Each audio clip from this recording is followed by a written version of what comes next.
नमस्कार, मैं GRS news के लिए गिरीश शेखरवाल। आज के इस ब्लॉग में मैं बात करूंगा प्रधानमंत्री के उस संबोधन की, उस बहुप्रतीक्षित संबोधन की जिसको कि पूरा देश बहुत बेसब्री से इंतजार कर रहा था कि आखिर अपर हैंड होने के बावजूद भी आखिर कौन से कारक बने जो कि हमें सीज फायर की ओर अग्रसर होना पड़ा उस देश के खिलाफ जिसका कि ऐसा चरित्र है कि जो भरोसे के काबिल नहीं है, और वो सही भी साबित हुआ। 24 घंटे के अंदर ही पाकिस्तान ने सीज फायर का उल्लंघन किया। वैसे तो मैं कभी भी किसी से भी युद्ध के पक्ष में नहीं हूँ, लेकिन अगर ये युद्ध हम पर थोपा जाता या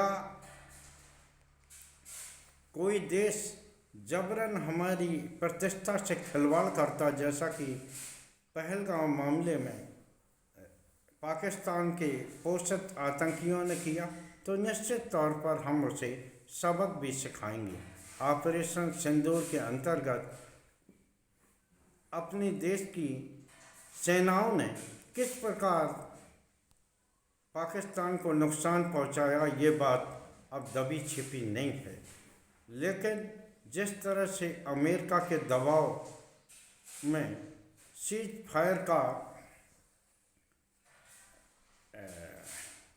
निर्णय लिया गया,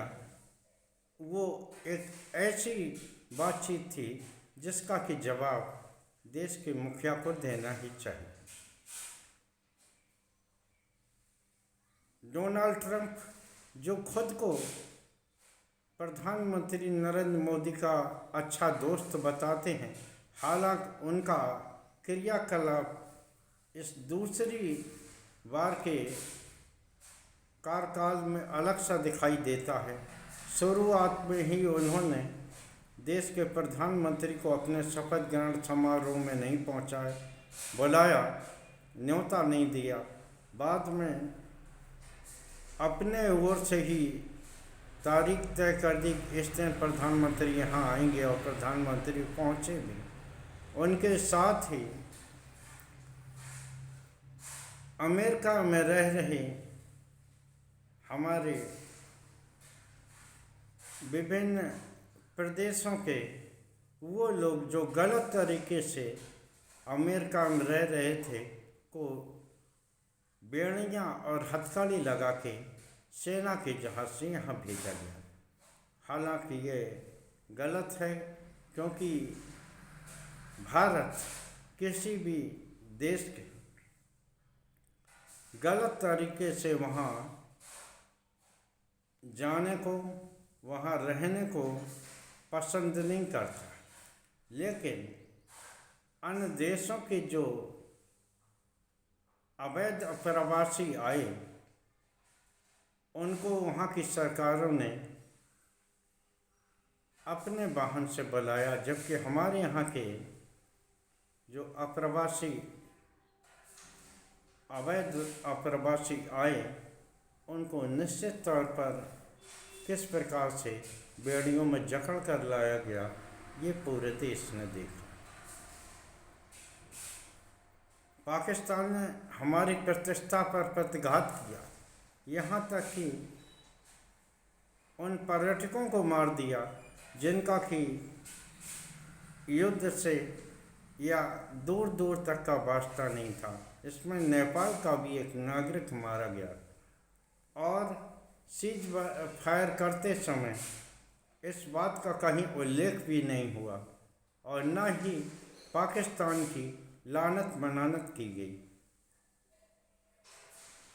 देश के प्रधानमंत्री के दोस्त ट्रंप ने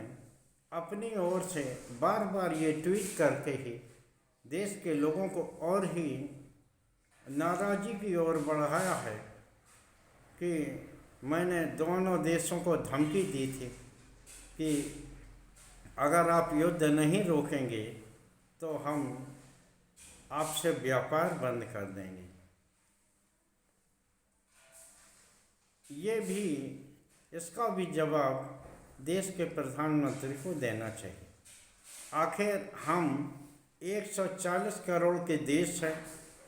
और बड़े उपभोक्ता देश हैं। अगर कोई देश ये कहता है कि हम उससे व्यापार नहीं करेंगे तो हमारे लिए अन्य विकल्प भी हो सकते हैं, लेकिन जो हम सबसे बड़े उपभोक्ता देश हैं उस देश के लिए हमारे अलावा क्या विकल्प हो सकता है, ये बात हमें जान लेनी चाहिए। और जिस तरह से डोनाल्ड ट्रंप ने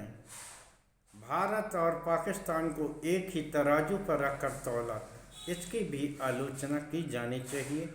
और लानत मनानत करनी चाहिए कि आखिर भारत के खिलाफ इस तरह की आतंकी घटना हुई। भारत इस बात में पीड़ित रहा और जब पहले तो इसी अमेरिका और अन्य विदेशी देशों ने भारत की आतंकवाद को लेकर पहले समर्थन व्यक्त किया, लेकिन जब भारत निर्णायक जीत की ओर बढ़ रहा था, पाकिस्तान को घाव पर घाव दे रहा था, उनके एयरबेस और उनके तमाम सैनिक जो सामान को नष्ट करता जा रहा था, तो बिना सलाह लिए जो देश के दरोगा या पंच कहिए वो आ गए और उन्होंने सीज फायर की बात कही और वो सीज फायर भी 24 घंटे नहीं चला। यानी उस पाकिस्तान को अमेरिका ने उस पलड़े में रखा जिसमें कि शेर और बकरी एक ही घाट पर पानी पी। यानी कि जो पीड़ित है उसको भी आपने, और जो इस तरह की घटनाओं के लिए कुख्यात है उसको भी आपने इसी पर किया। और हालांकि सेना का जो बयान आया कि जो सीज फायर के बावजूद भी पूरे ऑपरेशनल मोड पर है, निश्चित तौर पर यह दर्शाने को काफ़ी है कि पाकिस्तान ने भले ही सीज फायर किया, क्या परिस्थितियां रहीं, हम पर कोई अंतर्राष्ट्रीय दबाव था या ट्रंप ने कोई कमज़ोर नस दबा के हमें वार्ता के टेबल पर या यूं कहिए सीज फायर मारने के लिए विवश जरूर कर लिया, लेकिन देश की सेनाएं संभावित युद्ध के लिए तैयार हैं। उनका जो बयान आया निश्चित तौर पर यह दर्शाने को काफ़ी था कि पाकिस्तान ऐसे गैर भरोसेमंद देश के खिलाफ सेनाएं अभी भी हमारी एक निर्णायक युद्ध की ओर तैयार हैं और होना भी चाहिए। यहाँ मैं एक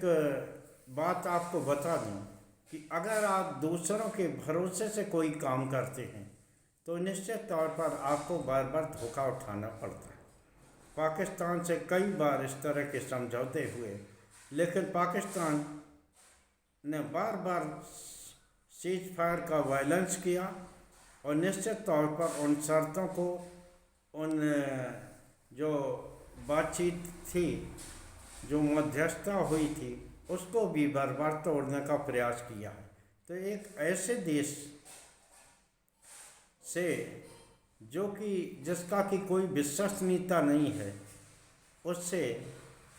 हमें दूरी बनाकर ही चलना है और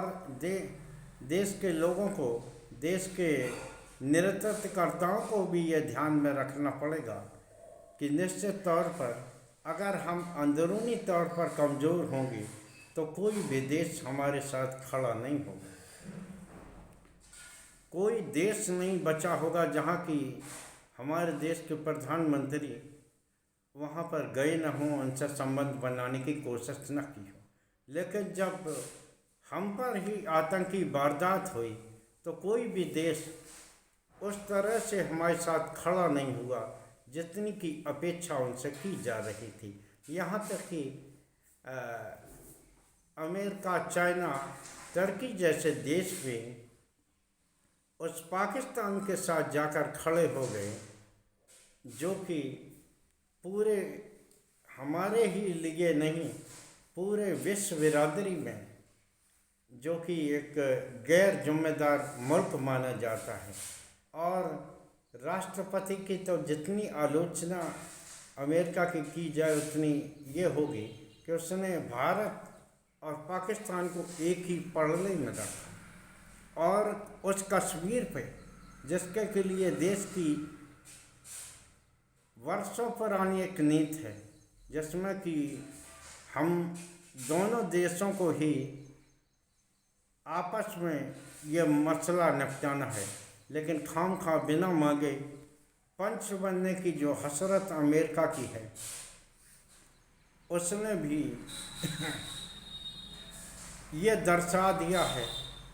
कि उसकी सोच अपने मित्र मोदी या देश के प्रति किस प्रकार की। ऐसे भले ही पाकिस्तान तो हमें कई घाव दे चुका, लेकिन अमेरिका को भी उसी पड़ले में हमें रखना चाहिए क्योंकि वो अमेरिका जो खुद को भारत का मित्र कहता है, देश के प्रधानमंत्री को अपना मित्र कहता है और वो ज़रूरत पड़ने पर उस देश के साथ खड़ा हो जाता है जो कि पूरे विश्व में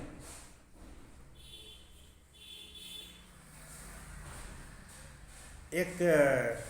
ऐसा देश माना जाता है जिसके कहीं बात का कोई मतलब नहीं है और वो आर्थिक स्थिति से विपन्न है। यहाँ मैंने पहले ही कई ब्लॉग बना के ये बताया कि जब तक आप अंदरूनी तौर पर मजबूत नहीं होंगे, हालांकि पहलगाम के बाद सभी विपक्षी दल और पूरा देश बिना कोई जात, धर्म या